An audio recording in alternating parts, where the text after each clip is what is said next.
Hello, my name is Ryan Wolf, and I'm the president of Ability Ministry.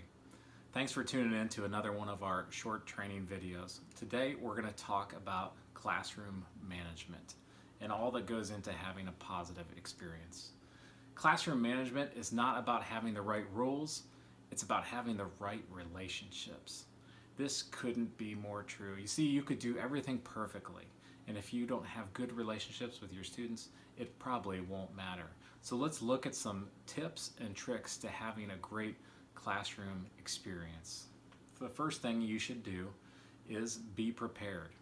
I know this goes without saying, but so often we're guilty of running into our classroom the morning of without preparing anything. We need to be prepared, and one of the things that can help us be the most prepared is by doing things like having pre-registration. Get to know the kids before they ever make it to your classroom. You can do that by utilizing tools like our info sheet that you can download for free from our website and have families fill those out before they even come, so you can get to know the students. You can also be prepared with your lesson materials. Have everything ready to go. Spend a few hours before you get in the classroom, knowing what you're going to discuss, having some tools ready to go with your materials. Also consider having some extra hands available to help you. You can only do so much on your own, and if you have extra hands to help you, if you have some buddies in the room, it will help with some of the tricky situations you might find yourself in the classroom. Also, I just want to reiterate this again, relationships matter. Children won't care about what you have to say until they know that you care. But once they know that you care, they will be much more engaged with you and forgiving of you in different situations in your classroom. So relationships matter. In order to communicate that kids matter in your classroom, get to know them by name. Take the extra time to memorize them by name and get to know details about each and every child. Know what they like, what they don't like, what they're involved in during the week when they're not in the classroom with you, so you can interact with them about those things. You also want to work hard at building a positive environment in your classroom. You can do that by obviously sharing positive words of encouragement with each of the kids in the classroom. You've heard different rules of thumb, like you should say at least 4 positive things, 5 or 7 positive things for every one thing that might not be considered positive or might be considered criticism or a negative. You always need to outweigh the negatives with positives. Beyond words, there's nonverbal things that you can do to make sure that your environment's positive, whether it be smiling, a pat on the back, a hug. There's different things that you can do non-verbally too to promote a positive environment. Beyond that, you might want to consider using a reward system. You can use a reward system individually with each individual student, like these cards that you can do from week to week, or you can do a whole classroom chart over the course of a month. I know not church attendance isn't as consistent as it used to be, so it might be better to do a week by week chart than a monthly chart, but either way that works for you is perfect. You also want to encourage involvement. This is a great way to foster a positive environment. Give jobs away to students in your classroom. Don't try to do everything on your own. The more things that you give away, the more positive the experience can be. You can do this by having task cards and rotating jobs because you want to make sure that it's fair. Here's another great example of what classroom helpers can do. You can have a chart like this and you can list every one of the jobs that's available, and you can switch it out week to week and have different names, have kids sign up for different things that they can help with, and this can really foster a positive environment in your classroom. Another thing that you'll want to do is establish routines. Kids do so much better when they know what to expect. When something different's happening all the time, it can really throw them for a loop. So in order to establish routines, something that can be helpful is by posting a visual schedule within your classroom. Here's a visual schedule example. This is more from the school environment, but you can easily see how you could customize this for a Sunday school or a church environment where you can post large group time, bathroom break, snack time, a small group time. You can see how you could do that very easily. In addition to the visual schedule, you can use things like a timer. Here's an example of a timer that you can have in your classroom where you can visually see how many minutes it is till the next thing that you're doing on your schedule for the day. This sometimes is a very helpful thing for kids in the classroom who need to know exactly what's happening and when it is happening.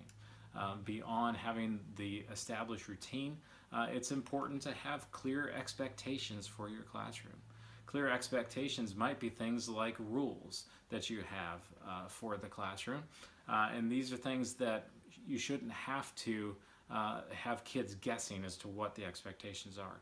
Make sure you post the rules in the classroom so you can easily refer to them and remind kids of the rules. Beyond the rules in the classroom, you might want to post things like a behavior chart. These are the behaviors that are expected of them or that are accepted from them. Again, these are visuals that can easily be posted and referred to. You could even get as specific as saying, hey, here are the different voice levels that are acceptable in the different environments that we're going to be in. Obviously, things won't go perfectly in your classroom, and you'll run into issues. Again, another great visual and a tool that you can use within your classroom when things don't go perfectly, because they won't, is having something like a problem-solving wheel, where you can help kids understand that there's different ways to go about solving the problems that they may find themselves in. It might be a wheel that you spin, it might be just something that you use as options so they can see that there are options to solving the situations that they're in. Beyond behaviors, a great way to help you in your classroom, especially knowing how the kids are doing from week to week, is having an emotions chart. Each child that comes into your classroom comes in with a different set of emotional issues or baggage or problems that they might be dealing with on the given day. Here are a couple examples of emotions charts that you can print and post in your classroom. Whether you're verbal or not, you can easily point to how you're feeling. And this is a great thing that you can do in your classroom every week. As kids are coming in, you could say, hey, how are you feeling today? Why don't you point to what most represents the emotions that you're going through right now, because that'll give you a good idea of what you might be encountering for the rest of the time together. Specifically for the different emotions, for example, if a child's feeling angry, this is another great visual that you can use in your classroom.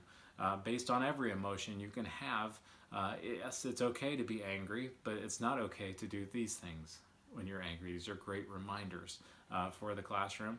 And not only are there things that you shouldn't do, but there are different ways that you can handle it. And there are things that you can print off for each of these emotions to help kids be able to work through whatever they're dealing with today. In each classroom, it'd be great to have a sensory kit or multiple sensory kits that kids can utilize to help them better get through a given day in your classroom, whether it be headphones or different tools that the kids can use to de-escalate or to help them when they're feeling overstimulated. There are great tips on how to build sensory kits on our website. So definitely take advantage of that and make sure you have something available in your classroom. Beyond that, you want to make sure that communication is something that's very important in your classroom. You obviously want to be able to communicate at an age-appropriate level with the individuals in your classroom. Communication doesn't have to be verbal.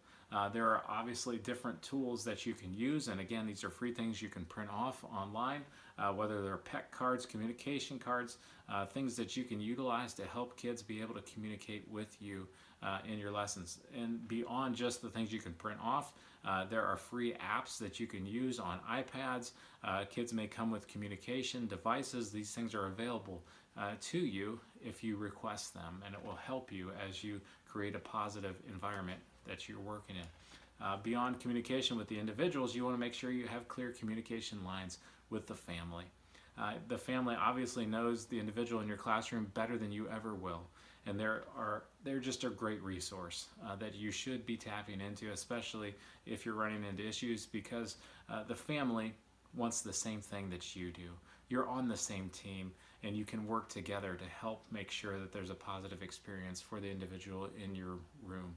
So make sure you view the family as your ally in helping the child have a great experience in your classroom.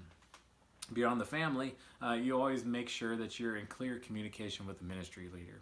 If you're volunteering in a classroom, whoever you're reporting to, make sure that you're constantly in communication with them, letting them know how your classroom experience is going, whether it's going great or not so great and you need some help. Make sure you share both with your ministry leader, because your ministry leader cares about how you're doing in your classroom.